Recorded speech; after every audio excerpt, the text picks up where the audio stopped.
और देखिए, आंकड़ों में कमी तो जरूर आ रही है, लेकिन कोरोना के इलाज को लेकर सबके मन में कई सवाल हैं। सभी सवालों का जवाब देने के लिए हमारे साथ डॉक्टर अरविंद कुमार जुड़ रहे हैं। डॉक्टर अरविंद मेदांता के institute of chest surgery, chest onco surgery and lung transplantation के चेयरमैन हैं। बहुत स्वागत है डॉक्टर अरविंद कुमार आपका एबीपी न्यूज पर। सर, सबसे पहला सवाल जो है मेरा वो बहुत अहम हो जाता है, क्योंकि जिस तरीके से इलाज हो रहा है और लोगों के मन में जो सवाल है, हम वही सवाल आपके सामने रख रहे हैं। कोरोना होने पर सीटी स्कैन कराने की जरूरत कब है सर, कब कराना चाहिए?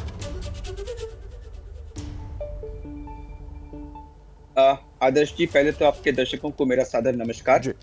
ये बहुत अहम सवाल पूछा है। आजकल क्या हो रहा है कि जिसको भी RT-PCR पॉजिटिव आता है या अगर सिम्टम्स और नेगेटिव आता है तो लोग left right and centre CT scan कराने जा रहे हैं। सीटी स्कैन कराने में वो घर से बाहर निकलते हैं, अपने रिश्तेदारों के साथ सीटी स्कैन सेंटर में जाते हैं और इतने में कई लोगों को संक्रमण फैलाते हैं, अपने को, परिवार को परेशान करते हैं और फिर जो सीटी की रिपोर्ट आती है उसमें कुछ ना कुछ मिलता है तो उससे और ज्यादा चिंतित और परेशान हो जाते हैं। कुछ लोग तो ऐसे हैं जो 2-2 दिन के गैप पे अपना फॉलोअप सीटी करा रहे हैं। तो पहली बात तो ये बता दूं कि इस तरह से सीटी स्कैन को वेस्ट करने की जरूरत नहीं है। एक सीटी स्कैन कराने में आपको 300 से 400 एक्सरेज के बराबर रेडिएशन एक्सपोजर होता है, जो आपका बाद में खासकर यंग लेडीज में कैंसर होने का खतरा बढ़ा सकता है। तो इसको आसानी से ना लें। अब किसको कराना चाहिए, किसको नहीं कराना चाहिए, इसको मैं आपको क्लैरिफाई कर देता हूं। देखिए, कोरोना के 2 पार्ट्स होते हैं। एक जो पहले 5 से 7 दिन होते हैं, जिसमें प्राय लोगों को बुखार होता है, जुकाम वगैरह, बॉडी एक वगैरह बाकी सिम्टम्स होते हैं। और जो लंग इन्वॉल्वमेंट है वो क्लिनिकली जो मैनिफेस्ट करता है यूजुअली 8 से 14 दिन के बीच में करता है। हालांकि मैं क्लैरिफाई कर दूं कि आजकल कभी कभी ये पहले भी और बाद भी देखा जा रहा है।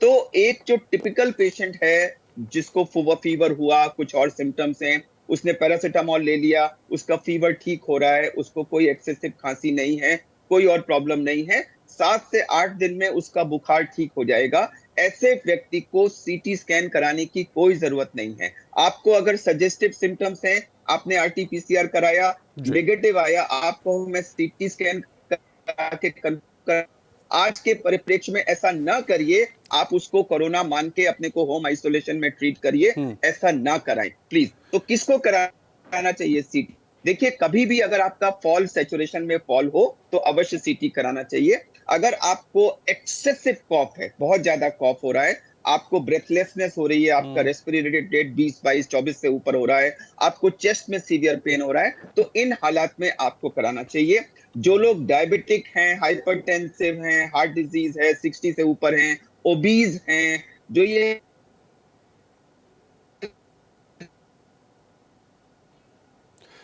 एक बार फिर से रुक करेंगे डॉक्टर अरविंद कुमार का, पूरी जानकारी दे रहे हैं सीटी स्कैन, क्योंकि कोरोना के इलाज में सीटी स्कैन एक बड़ा हथियार भी माना जा रहा है। जिन लोगों को चेस्ट में, लंग्स में इंफेक्शन हो रहे हैं, वो सीटी स्कैन। जी, अपनी बात पूरी कीजिए डॉक्टर साहब।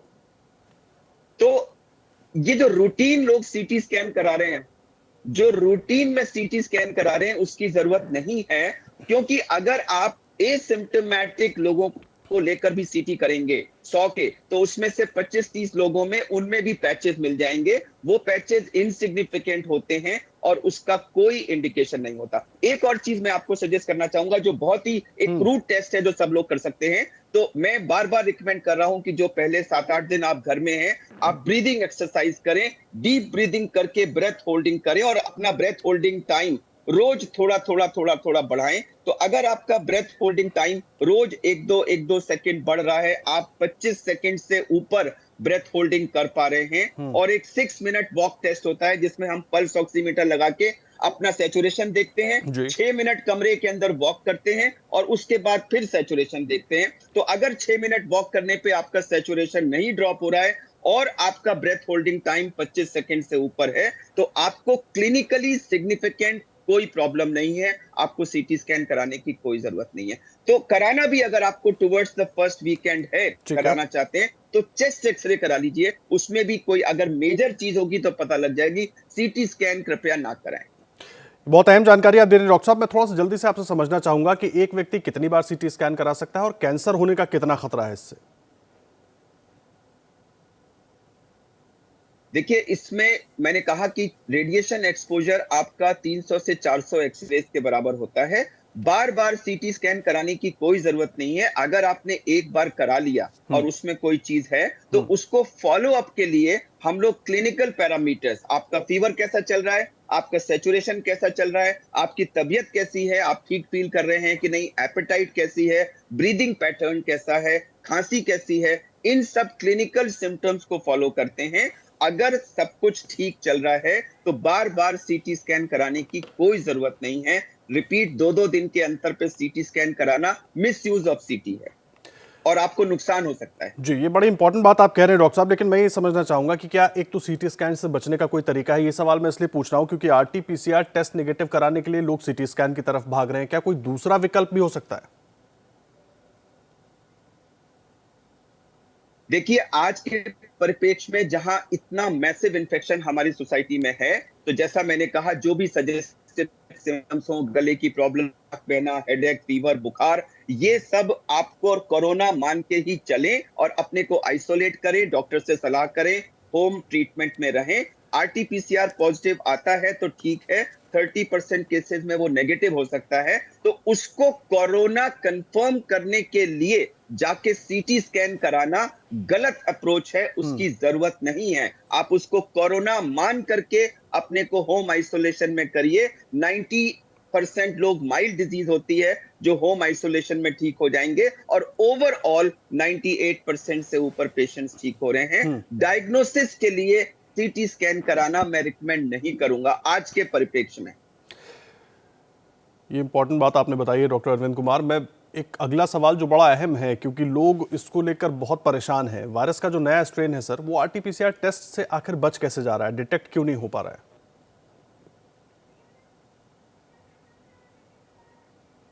देखिए, आरटी-पीसीआर टेस्ट की जो सेंसिटिविटी है वो 70% के करीब है, यानी कि 100 पॉजिटिव केसेस में आरटी-पीसीआर करेंगे तो 70 में वो पॉजिटिव आएगा, 30 में वो फॉल्स नेगेटिव हो सकता है।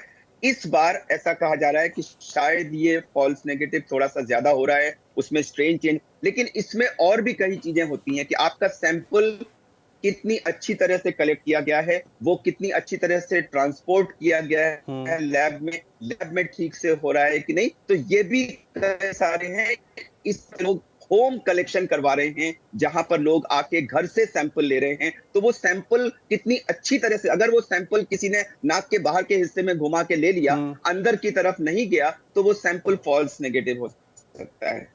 तो मैं ये बताना चाहूंगा कि कई फैक्टर्स हैं और हो सकता है कि वायरस का कुछ म्यूटेशन का भी इसमें रोल हो, लेकिन आरटी-पीसीआर नेगेटिव होने पर भी सजेस्टिव सिम्टम्स को कोरोना मान के अपने को आइसोलेट करके होम ट्रीटमेंट में रखें। एक कंफर्म डायग्नोसिस का ठप्पा लगाने के लिए अपने को परेशान न करें। एक कंफर्म डायग्नोसिस, जी, कंफर्म डायग्नोसिस का ठप्पा लगाने के लिए अपने आप को परेशान ना करें। तमाम बातें डॉक्टर अरविंद कुमार बहुत अहम बातें इस वक्त बता रहे हैं। सर, इसमें एक चीज और मैं जोड़ना चाहूंगा, तो अगर आरटी-पीसीआर टेस्ट में हम इसको डिटेक्ट नहीं कर पा रहे, इसका मतलब क्या इसका इंक्यूबेशन पीरियड वायरस का वो बढ़ गया है? नहीं, इंक्यूबेशन पीरियड तो देखिए इस समय भी हम भी यही मान रहे हैं कि ये 5 से 7 दिन मोस्टली होता है, लेकिन ये 10 से 14 दिन भी हो सकता है, थोड़ा ज्यादा भी हो सकता है। इन बहुत सारी चीजों का आदर्श जी अभी पक्का हार्ड कोर एविडेंस बेस्ड जवाब दे पाना मुश्किल है। बहुत लोगों की अपनी अपनी फीलिंग है, लेकिन मैं कहूं कि कोई आईसीएमआर या किसी बॉडी की तरफ से हार्ड कोर डेटा है, ऐसा नहीं है। कई बार क्या है कि लोग एसिम्प्टोमेटिक होते हैं, कई बार माइल्ड से सिम्टम्स होते हैं, जुकाम वगैरह, जिसको वो कहते हैं कि नहीं नहीं ये तो कोरोना हो ही नहीं सकता। तो इस तरह से ये, और 30% तो वैसे भी नेगेटिव होता है। प्लस जैसा मैंने कहा, इस समय सैंपल कलेक्शन भी बड़े मैसिव लेवल पे हो रहा है, तो वो कलेक्शन कितनी अच्छी तरह हो रहा है, ये भी एक चीज है। तो कई चीजों की वजह से मैं बार बार यही कहूंगा, सजेस्टिव सिम्टम्स को हम ज्यादा अहमियत दें। आरटी-पीसीआर पॉजिटिव है तो ठीक है, निगेटिव है तब भी हम अपने को 14 दिन आइसोलेट करें, होम ट्रीटमेंट में रखें। कोरोना की संक्रमण चेन को ब्रेक करने का ये इंपॉर्टेंट तरीका है। अगर आप आरटी-पीसीआर करने के लिए, सीटी करने के लिए तरह तरह लैब्स में भागते रहेंगे, तो आप एक्सपोजर को और ज्यादा बढ़ाएंगे और संक्रमण को फैलाएंगे। ये भी एक कारण है हमारा संक्रमण बढ़ने का। सर एक बात बताइए, ये जो नया स्ट्रेन है ये कितना खतरनाक है, और जो ट्रीटमेंट में हम स्टेरॉयड इस्तेमाल कर रहे हैं क्या उसको लेना चाहिए, ये एक बड़ा सवाल खड़ा हो रहा है। देखिए, नया स्ट्रेन लास्ट ईयर से बहुत डिफरेंट है। लास्ट ईयर इसकी इन्फेक्टिविटी लो थी। कई परिवार थे जहां एक मेंबर इन्फेक्ट हुआ और बाकी मेंबर्स इन्फेक्ट नहीं हुए। इस बार पिछले एक महीने में हमने एक भी ऐसी फैमिली नहीं देखी है जहां अगर एक मेंबर इन्वॉल्व हो गया तो बाकी लोग ना हो। तो सबसे बड़ा जो मेजर डिफरेंट लास्ट ईयर से है वो है कि ये हाईली हाईली इन्फेक्शियस है, number one. Number two, unlike last year जहां ये वृद्ध लोगों को ज्यादा इन्वॉल्व किया था, इस बार हमारी जो यंग पॉपुलेशन है वो कहीं ज्यादा नंबर्स में इन्वॉल्व हुई है। हमारे बच्चे भी बहुत लार्ज नंबर्स में इन्वॉल्व हुए हैं। हालांकि बच्चों में जो डिजीज हुई है वो by and large mild nature की है। बड़ा रेयर या अनकॉमन है कि बच्चों में मल्टी ऑर्गन डिसफंक्शन हो, लेकिन एडल्ट्स में कई केसेस ऐसे आए हैं जहां एडल्ट्स में भी यंग पॉपुलेशन में भी सीरियस डिजीज हुई है। अब ये सवाल कि क्या ये वायरस इन्फेक्टिव तो है, लेकिन क्या ये लास्ट ईयर से ज्यादा डेडली भी है, या हम ज्यादा डेथ्स इस बार इस वजह से देख रहे हैं कि overall pool of infected patient पिछली बार के गुना कई कई कई गुना ज्यादा है। इस बात का हार्ड डेटा अभी नहीं है। कुछ लोग मानते हैं कि शायद ये ज्यादा डेडली है, यंग लोगों में ये एक्यूट प्रॉब्लम्स कर रहा है। कुछ लोग कहते हैं कि यह ज्यादा नंबर ऑफ टोटल केसेस होने की वजह से है, परसेंटेज वाइज उतने ही लोग इन्वॉल्व हो रहे हैं, लेकिन ये सच है कि यंग पेशेंट्स में भी इस समय डेथ्स हो रही है। सर दो तीन सवाल हैं, बड़े अहम हो जाते हैं। क्या खांसी होने पर ही स्टेरॉयड ले लेना चाहिए, या स्टेरॉयड अगर हम ले रहे हैं तो बीपी शुगर उससे बढ़ जाता है, या उससे कुछ और परेशानियां डेवलप हो सकती हैं? बहुत सारे सवाल लोगों के मन में है सर। आदर्श जी, इसके दो फेज होते हैं। जैसा मैंने कहा कि पहले जो 5 से 7 दिन हैं उसमें फीवर होता है और बाकी सिम्टम्स होते हैं। एक्सेप्शंस हैं, होने को थर्ड फोर्थ डे भी लंग इन्वॉल्वमेंट हो सकता है, लेकिन मेजॉरिटी ऑफ केसेस में लंग इन्वॉल्वमेंट 8 से 14 दिन के बीच का जो पीरियड है, सेकेंड वीक वो है, उसमें साइटोकाइन स्टॉर्म होता है और लंग इन्वॉल्वमेंट मैनिफेस्ट करता है। जो माइल्ड डिजीज है, माइल्ड डिजीज में स्टीरॉयड का कोई रोल नहीं है। और मैं ये बता दूं कि पहला जो 7 दिन होते हैं उसमें हमारे बॉडी के अंदर वायरस होता है, और वायरस के बॉडी के अंदर प्रेजेंस में अगर आपने स्टीरॉइड्स लिया जो हमारी इम्यूनिटी को कम करते हैं, तो आप बॉडी के अंदर वायरस की मात्रा को बढ़ा रहे हैं, वायरीमिया को बढ़ा रहे हैं, आप अपना नुकसान कर रहे हैं। पहले हफ्ते में बिना किसी डॉक्टर की सलाह के स्टीरॉइड लेना कोई गलत है, आप अपने को नुकसान करेंगे। इस समय मेन हमारा ट्रीटमेंट होता है पैरासिटामोल लेना। स्टीरॉइड लेने के कुछ क्लियर कट इंडिकेशंस होते हैं। जब किसी की ऑक्सीजन फॉल करती है, जब सीटी स्कैन में 50% से ज्यादा किसी को लंग इन्वॉल्वमेंट होता है, किसी को एक्सेसिव कॉफ है, वो सब इंडिकेशंस हैं। मेन चीज है जब आप क्लिनिकली सिग्निफिकेंट लंग इन्वॉल्वमेंट हुआ, या आपने फर्स्ट वीक के एंड में वायरल मार्कर्स किए, वायरल मार्कर्स सीआरपी वगैरह बहुत हाई है और उनके लेवल्स राइज कर रहे हैं, यानी बॉडी के अंदर एक्यूट इन्फ्लेमेशन चल रहा है। उन सूरतों में और उनकी एनालिसिस पेशेंट्स को नहीं करना चाहिए, ये फैसला डॉक्टर के ऊपर छोड़ना चाहिए। इसलिए मैं सेल्फ स्टीरॉयड एडमिनिस्ट्रेशन को स्ट्रांगली मना करूंगा। आप ऐसा करके अपना नुकसान करेंगे। स्टीरॉयड्स डायबिटिक पेशेंट्स में तुरंत शुगर लेवल्स को बढ़ाते हैं, बीपी को तो नहीं लेकिन शुगर लेवल्स को हे वायर कर देते हैं, दुगने तिगने हो जाते हैं। पेशेंट्स को इंसुलिन की जरूरत होती है और आप अपना सीरियस डिजीज का और डेथ का चांस बढ़ाते हैं। प्लीज स्टेरॉइड्स को मिसयूज मत करिए। माइल्ड डिजीज में स्टेरॉइड्स का कोई इंडिकेशन नहीं है। माइल्ड डिजीज में ब्लड थिनर्स का कोई इंडिकेशन नहीं है। माइल्ड डिजीज में आपको पैरासिटामोल लीजिए, फीवर कंट्रोल करिए, खाना अच्छा खाइए, स्मोकिंग मत करिए, ड्रिंकिंग मत करिए, रेस्ट करिए, रिलैक्स रखिए अपने को, 2-2.5 लीटर पानी पीजिए। इतनी चीजों से majority of mild disease patient बिल्कुल ठीक हो जाएंगे।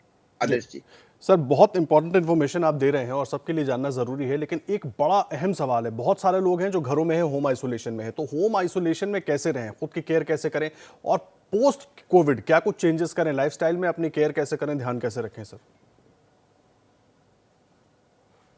जी, होम आइसोलेशन के 6 मंत्रास में रोज बार बार कह रहा हूं, क्विकली बता देता हूं आपको। पहला मंत्रा, नो मिक्सिंग। आप जैसे ही आपको मैं रिपीट करूंगा कि आरटी-पीसीआर पॉजिटिव रिपोर्ट का वेट ना करें। आज के परिप्रेक्ष्य में अगर सिम्टम्स हैं तो अपने को कोरोना मान के तुरंत आइसोलेट कर ले। आप अपने फैमिली मेंबर्स को शायद कोरोना होने से बचा देंगे। तो पहला एम है नो मिक्सिंग।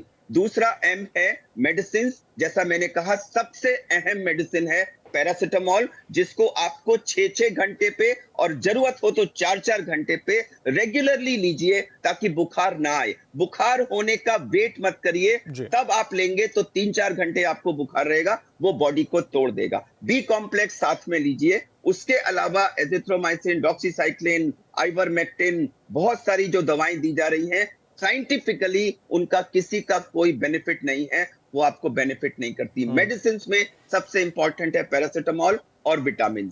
जब नेक्स्ट चीज आती है मील्स, खाना मत बंद कर दीजिए, हाई प्रोटीन डाइट लीजिए, फ्रेश फ्रूट्स लीजिए, फ्रूट जूसेस लीजिए, स्मोकिंग मत करिए, ड्रिंकिंग मत करिए, 2-2.5 लीटर पानी लीजिए। नेक्स्ट एम आता है माइंडसेट। लोग बहुत ही पैनिक मोड में हैं। पहले दिन दूसरे दिन अपने ब्लड टेस्ट करा रहे हैं, रिपोर्ट्स को खुद एनालाइज कर रहे हैं और उससे वो अपने एड्रेनलिन लेवल्स बढ़ा करके अपने को बहुत ही पैनिक स्टेट में अपना नुकसान कर रहे हैं। तो प्लीज रिलैक्सेशन प्रैक्टिस करिए, डीप ब्रीदिंग एक्सरसाइजेस प्रैक्टिस करिए, ब्रेथ होल्डिंग टाइम बढ़ाइए और अपने को थोड़ा शांत रखिए। ऐसा करके आप अपने इंप्रूवमेंट के चांसेस को बढ़ाएंगे। ये हुआ माइंडसेट। 5वां एम है मॉनिटरिंग। आपको मॉनिटरिंग क्या करनी है? आपको 4-4 घंटे में अपना टेम्परेचर चेक करना है। आपको 1 घंटे में एक बार पल्स ऑक्सीमीटर से सही तरह से अपना ऑक्सीजन देखना है। 94 से ऊपर है तो बिल्कुल ठीक है। दिन में 2 बार हो सके तो अपना 6 मिनट वॉक टेस्ट कर लीजिए। और अपना जो एक्सेसिव खांसी हो, सांस फूलने लगे, छाती में दर्द हो, बेहोशी आ जाए, ये सब रेड फ्लैग साइंस हैं। इनमें से कोई भी रेड फ्लैग साइंस अगर हो तो आपको होम आइसोलेशन अबैंडन करके हॉस्पिटल जाने की जरूरत। ठीक, बहुत धन्यवाद आपका डॉक्टर साहब। ये सारी इतनी अहम जानकारी हमारे दर्शकों तक पहुंचाने के लिए बहुत शुक्रिया आपका। डॉक्टर अरविंद कुमार को आप सुन रहे थे, सारी जानकारी वो दे रहे थे कब क्या कुछ करना चाहिए। तो इन तमाम चीज़ों को सुनिए और उसको अपने ध्यान में भी रखिए और पैनिक बिल्कुल भी मत होइए।